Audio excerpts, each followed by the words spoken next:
ಅವ್ರಿಗೆ ಇವತ್ತು ಈ ವರ್ಷ 60ರ ಸಂಭ್ರಮವನ್ನ ಇಡೀ ಕರವೇ ಕುಟುಂಬ ನಾವು ಆಚರಿಸ್ತಾ ಇದೀವಿ. ನಮ್ಮ ನಾಯಕರು ಯಾವಾಗ್ಲೂ ಹುಟ್ಟು ಹಬ್ಬ ಅನ್ನುವಂಥದ್ದು ಒಂದು ನೆಪ ಮಾತ್ರ. ಆ ನೆಪವನ್ನ ಇಟ್ಕೊಂಡು ನಾವು ನಮ್ಮ ಜನ್ಮದಿನದಂದು ಸಮಾಜಕ್ಕೆ ಏನಾದ್ರೂ ಒಂದು ಕೊಡುಗೆಯನ್ನ ಕೊಡಬೇಕು ಅಂತೇಳಿ ಪ್ರತಿ ವರ್ಷ ಅವರು ಸಂಗೀತ ಕಾರ್ಯಕ್ರಮ ಆಗಿರ್ಬೋದು, ಜೊತೆಗೆ ಸಾಂಸ್ಕೃತಿಕ ಕಾರ್ಯಕ್ರಮಗಳು, ಕಲಾವಿದರನ್ನ ಪೋಷಣೆ ಮಾಡೋದು ಪ್ರತಿ ವರ್ಷ ಮಾಡ್ಕೊಂಡು ಬಂದ್ರು. ಆದ್ರೆ ಈ ಬಾರಿ ನಾನು ಯಾವುದೇ ರೀತಿ ಹುಟ್ಟುಹಬ್ಬ ಮಾಡ್ಕೊಳ್ಳಲ್ಲ ಅಂತಿದ್ರು. ಆದ್ರೆ ನಾವೆಲ್ಲ ಕರವೇ ಕುಟುಂಬದವರು ಇಲ್ಲ ಅಣ್ಣ, 60ರ ಸಂಭ್ರಮ, ನೀವು ಈ ನಾಡಿನ ಕಣ್ಮಣಿ, ಕನ್ನಡಿಗರ ಧೀಶಕ್ತಿ, ನಿಮ್ಮಂತವರ ಹುಟ್ಟುಹಬ್ಬ ನಾವು ಆಚರಿಸ್ತೀವಿ ಅಂತ ಹೇಳಿ ಇವತ್ತು ಅವರ ಸ್ವಗೃಹದಲ್ಲೇನೆ ಒಂದು ಪೂಜೆಯನ್ನ ಅವರ ಕುಟುಂಬದವರೆಲ್ಲ ಮಾಡಿ ಅಣ್ಣನಿಗೆ ಆಯಸ್ಸು, ಆರೋಗ್ಯ, ಅಭಿವೃದ್ಧಿ ಹೆಚ್ಚಾಗಿ ಅಂತ ಜೊತೆಗೆ ನಾವೆಲ್ಲ ಕರವೇ ಕುಟುಂಬದವರು ಸೇರಿ ಈ ಅದ್ದೂರಿ ಕಾರ್ಯಕ್ರಮದಲ್ಲಿ ಎಲ್ಲರೂ ಭಾಗಿಯಾಗಿದ್ದೀವಿ. ಬರುವಂತ ಎಲ್ಲಾ ಕಾರ್ಯಕರ್ತರಿಗೂ ಕೂಡ ಅಣ್ಣ ಅವರು ಒಳ್ಳೆ ಊಟದ ವ್ಯವಸ್ಥೆ ಮಾಡಿದ್ದಾರೆ.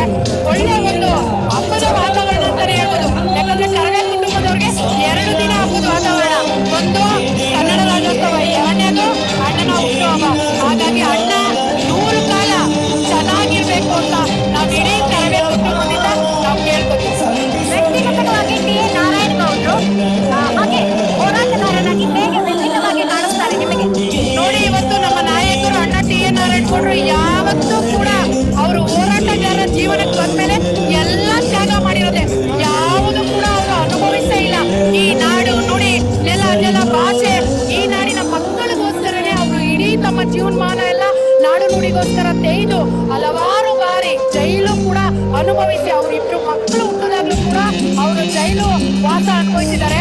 ಹೀಗೆ ನಿಮ್ಗೆಲ್ಲರಿಗೂ ಗೊತ್ತಿರಲಿ, ಈ ಹಿಂದೆ ನಮ್ಮ ನಾಯಕರ ಹುಟ್ಟು ಹಬ್ಬಗಳಿಗೆ ಕೊಟ್ಟಂತಹ ಬೆಳ್ಳಿ ಗದೆ ಕಿರೀಟಗಳನ್ನೆಲ್ಲ ಹಲವಾರು ಕವಿಗಳು, ಸಾಹಿತಿಗಳ ನೇತೃತ್ವದಲ್ಲಿ ಅದನ್ನ ಹರಾಜಾಕಿ ಅದರಲ್ಲಿ ಬಂದಂತಹ 60 ಲಕ್ಷ ಹಣವನ್ನ ಏನು ನಮ್ಮ ಸರಣಿ ರೈತರು ಆತ್ಮಹತ್ಯೆ ಮಾಡಿಕೊಳ್ತಿದ್ರಲ್ಲ ಅವರ ಮಕ್ಕಳ ವಿದ್ಯಾಭ್ಯಾಸಕ್ಕೆ ಅಂತ ಕೊಟ್ಟಂತಹ ಕೊಡುಗೈದಾರಿ ಯಾರಪ್ಪ ಅಂದ್ರೆ ಅದು ಅಣ್ಣ ಟಿ ಎ ನಾರಾಯಣಗೌಡರು. ಪ್ರತಿ ವರ್ಷ ಹುಟ್ಟುಹಬ್ಬ ನೆಪ ಇಟ್ಕೊಂಡು ಸಮಾಜಕ್ಕೆ ಹಲವಾರು ಕೊಡುಗೆಗಳನ್ನ ಕೊಟ್ಟಿದ್ದಾರೆ.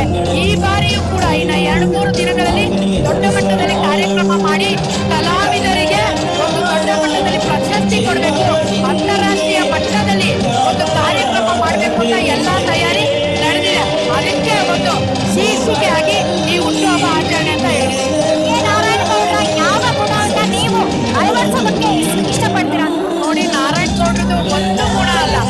ಇವತ್ತು ಯಾವ ವ್ಯಕ್ತಿನ ನಾವು ಆದರ್ಶವಾಗಿ ತಗೊಂಡಿರ್ತೀರೋ ಆ ವ್ಯಕ್ತಿಯ ಎಲ್ಲಾ ಗುಣಗಳು ನಮಗೆ ಗೊತ್ತಿಲ್ಲದಂಗೆ ಮೈ ಗುಡಿಸ್ಕೊಳ್ತಾ ಹೋಗ್ತೀವಿ. ನಮ್ಮ ನಾಯಕರು ಕುವೆಂಪು ಅವ್ರನ್ನ ಆದರ್ಶವಾಗಿ ತಗೊಂಡಿರೋದು. ಆ ನಾಯಕರ ಗುಣಗಳನ್ನ ಹೇಳ್ತಾ ಹೋದ್ರೆ ಇವತ್ತೆಲ್ಲ ಸಾಲಲ್ಲ. ಅವರ ನೆರಳಲ್ಲಿ ನಾವಿದೀವಲ್ಲ, ಅದು ಮೊದಲನೇ ಪಂಕ್ತಿಯ ನಾಯಕರಲ್ಲಿ ನಾವಿದೀವಲ್ಲ, ಅವರ ಎಲ್ಲಾ ಗುಣ ದಿನನಿತ್ಯ ಕಲಿತಾ ಇದ್ದೀವಿ. ಅವರ ಒಂದೊಂದು ಗುಣ ನೋಡಿ, ಇಷ್ಟು ಜನ ಎಲ್ಲ ಬಂದ್ರು ಕೂಡ ಬೇರೆಯವರು ಎಷ್ಟು ಸಾಧನೆ ಮಾಡಿದ್ರೆ ಕೈಗೆ ಸಿಗಲ್ಲ.